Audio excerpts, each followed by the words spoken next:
நேற்று அண்ணன் வேல்முருகன் வந்து ஒரேடியா நான் கிளம்புறப்பா எனக்கு இதுக்கு சம்மந்தம் இல்லைப்பா அப்படின்னு சொல்லி கோவப்பட்டு கிளம்பிட்டாரு. கோவப்பட்டு கிளம்பும்போது சும்மா இல்லாமல் வட இந்தியர்கள்லேருந்து ஒரு அதிகாரிகள்லாம் இருக்காங்க. முதல்வர் அவருக்கு தான் வந்து பொம்மையாக்கிட்டு இருக்காங்கங்கிற வார்த்தையை எதிர்க்கட்சியெல்லாம் சொல்கிற மாதிரி ஒரு வார்த்தையை சொல்லிட்டார்.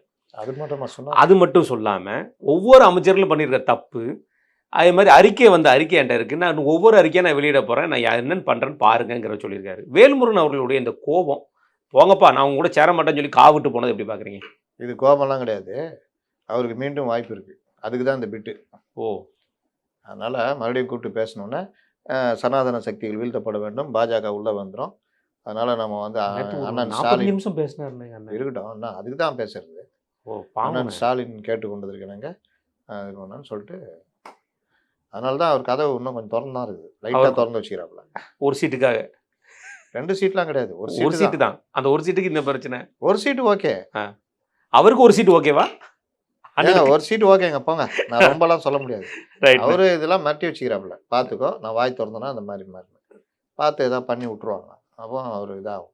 அதே மீறி நின்னாருன்னா அவர் தில்லு தூரம் தான். உங்கள் வழிகாட்டுதல் படி ஒரு கட்சி இயங்கி கொண்டிருக்கிறது. இந்த மார்க்சிஸ்ட் கம்யூனிஸ்ட் கட்சி நீங்கள் போகிற ட்விட்டர் பார்த்து கட்சி இயங்கி கொண்டிருக்கிறது. இன்றைக்கும் ஒரு கூட்டம் போட்டிருக்காங்க. நேற்று எல்லாம் மாநில உள்ள எல்லாரும் சேர்ந்து ஒரு பொறுப்பை கொடுத்துட்டாங்கன்னா அப்போ இன்றைக்கும் ஒரு கூட்டம் போட்டிருக்காங்க. முதல்வர் அவர்களை சந்திச்சிருக்காங்க. ஆனால் அந்த 5 சீட்டு தான் வாங்க போகிறாங்கன்னு தெரிஞ்சு போச்சு. அது ஏன் இவ்வளோ இழுப்பு? நான் என்ன கேட்குறேன், தேர்தலை புறக்கணிச்சுட்டு போங்க. 5 தொகுதி 6 தொகுதி நாங்கள் அதில் சங்கரையாவதோட முடிவெடுத்தார் 98. ஆமாம், 2 எம்பி 2 எம்பி தான். 1 தான் தரேன் நாங்கள், 2 வேணும்னு இதாச்சு. கடைசியில் என்ன முடிவெடுத்தாங்கன்னா எதிரில் பாஜக அதிமுக கூட்டணி. அந்த கூட்டணியை எதிர்த்து திமுக இது பண்ணதுனால இந்த கூட்டணியை 37 தொகுதிகளில் ஆதரிக்கிறோம். நாங்கள் கேட்ட 2ல் நாங்கள் நிற்கிறோம். ஓகே, தோற்று போயிட்டாங்க. ஆனால் அது ஒரு கலைஞர்லாம் ரொம்ப இதாகிட்டார். அவருடைய இதை நாங்கள் உண்மையிலே மதிக்கிறோம்னாரு. மதிக்கிறோன்னா 2 கூட ஆனால் கொடுக்கல, அதுக்கு மிதிக்கிறோம். ஆனால் இதுக்கு மதிக்கிறோம் அப்படின்ற மாதிரி. அதில் ஜெயிக்கலன்னு வச்சுக்கோங்க, ஜெயிக்க முடியாது. ஆமாம், ஆனால் ஜெயிக்க முடியாதுன்னு தெரிஞ்சு நின்னாங்கல்ல, அந்த மரியாதை இருந்தது. ஒரு முடிவு எடுத்தார்ல, இன்றைக்கி பேசப்படுறோம்ல. பேசப்படுதில்ல.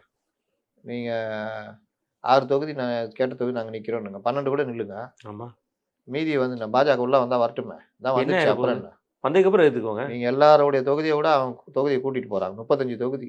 ஆமாம், 29 தொகுதி பாஜக மட்டுமே நிற்கிது. நிற்க போகுது. சென்னையில் பிரதான தொகுதி நிற்கிறாங்க.